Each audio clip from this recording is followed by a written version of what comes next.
The city of Sheffield. It may not be the most glamorous in the world, but you'd be amazed at just what's come out of the place. There's Sheffield Steel, of course. There's Sheffield Wednesday. And then there's, well, there's the Full Monty, obviously. Suit yourselves.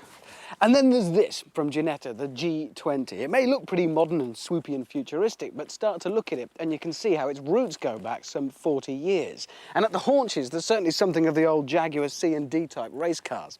At the front, these lights, by the way, nicked from a Mazda MX-5. You don't need me to tell you this is obviously a stripped-out bare racer, and that's both good and bad. Bad because you find it's lacking certain things like, well, doors, which can be a bit inconvenient and a little inelegant to say the least. And then we settle into the cockpit and, right, well, it's a bit chilly, so let's have the heater on, shall we? No, I haven't got one of those. Rainy, windscreen wipers? No. Windscreen? No. Windows? Nah. In fact, nothing, not even a stereo. But we do have a big red button that does that, which is good.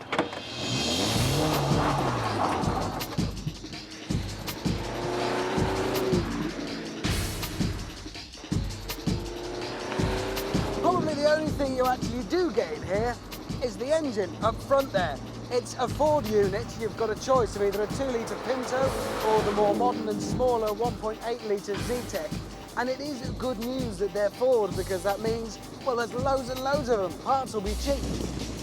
With what is a reasonably powerful engine then, and a car that weighs less than a packet of fags and has got absolutely no adornments, not surprisingly, performance is pretty good. We'll get from 0 to 60 miles an hour in 6.4 seconds and a top speed of 126. But remember this, there is no windscreen here, so you're going to be picking flies out of your teeth for weeks. You can't breathe. When you're driving it, it really does remind you of some of those big 60s racers. But it's small. This is a tiny car. It's actually smaller in pretty much every direction than a Nissan Micra.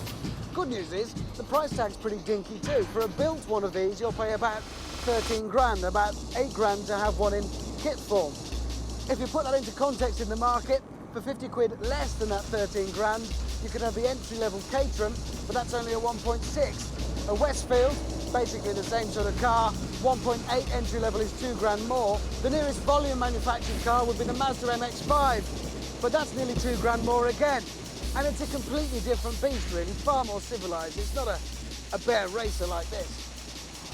There's actually quite a lot of Ford bits here, as well as the engine.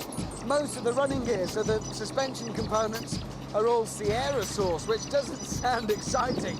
But of course, it's all down to the setup and the car that they're used on. Because big family hatch, this ain't.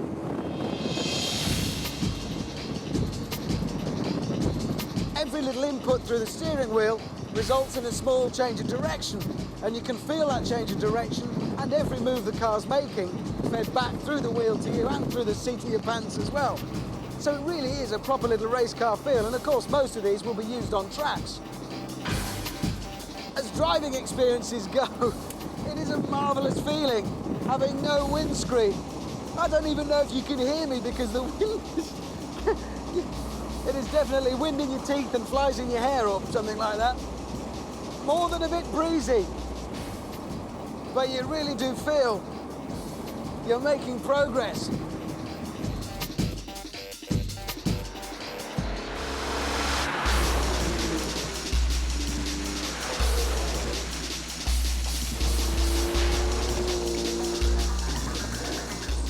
You know, there's something really rather invigorating about driving around in a bare, stripped-out racer, particularly in the hometown of the Full Monty here in Sheffield. It's something that I could really rather start to enjoy. I might even take it up more often. It is a bit breezy, but we'll be all right. As long as there's no rain, I reckon we'll be fine. I love vinyl seats. Nice.